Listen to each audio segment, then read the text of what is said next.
यानी नए साल की आप सभी को हार्दिक शुभकामनाएं।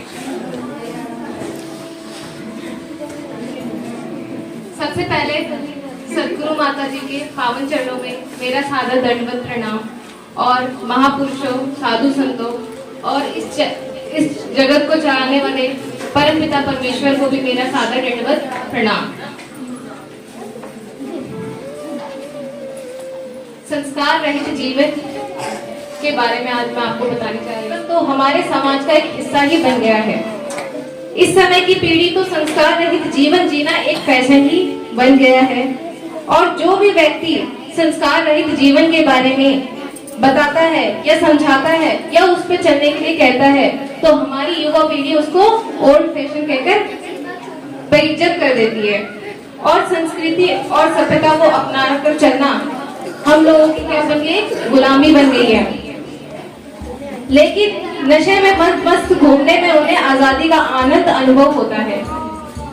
अब चाहे वो नशा दौलत का हो, कामुकता का हो, पहनावे का हो या किसी नशीले पदार्थ का सेवन करने का हो, इस समय की मानव मनमुक्त होकर जीवन जीना चाहती है, यानी मन के मुकाबले चलना जीना चाहती है।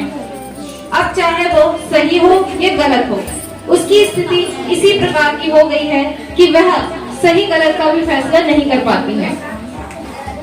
वह अपने ही जीवन के प्रति हिंसक बनकर इस धरती पर विचरण कर रहे हैं। जो अपने प्रति हिंसक बनकर जी रहे हो वो दूसरों के प्रति भी हिंसक ही होगा और यही जीवन का हमारा संस्कार रहित जीवन है। संस्कारों का ही संचित रूप कर्म कहलाता है। अगर इस प्रकार के संस्कार रहित जीवन को अगर हम जिएंगे तो सोचिए हमारे संस्कारों का संग्रह किस प्रकार होगा, क्या हमारे कर्म होंगे। जैसा कि हमारे शास्त्रों में भी कहा गया है, जैसा हम करेंगे इस कलयुग में वो उसका कर्म जो है हमें इसी जन्म में मिल जाएगा।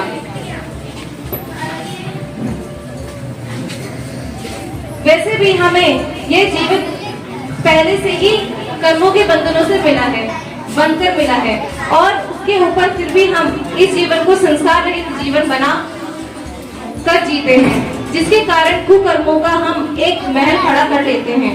फिर भी पूरा जीवन दुख में ही भोगते हैं।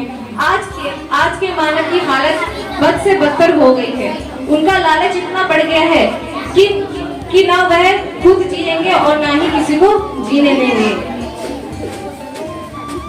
और एक विकृत मानव के द्वारा आगे का समाज भी विकृत हो जाएगा। अगर मनुष्य विकृत हो तो आने वाली पीढ़ी भी विकृत ही होगी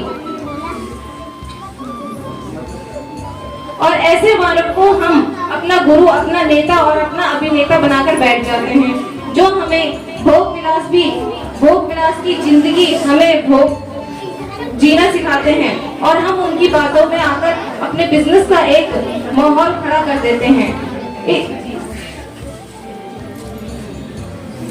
इसी के साथ मैं अपनी बात को प्रारंभ करती हूँ।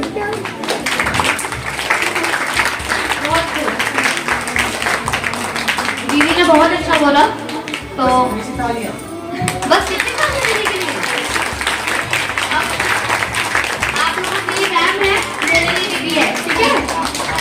मेरे लिए दीदी है, आप लोगों के लिए मैम है, तो मैम के लिए एक बार ताली होनी चाहिए।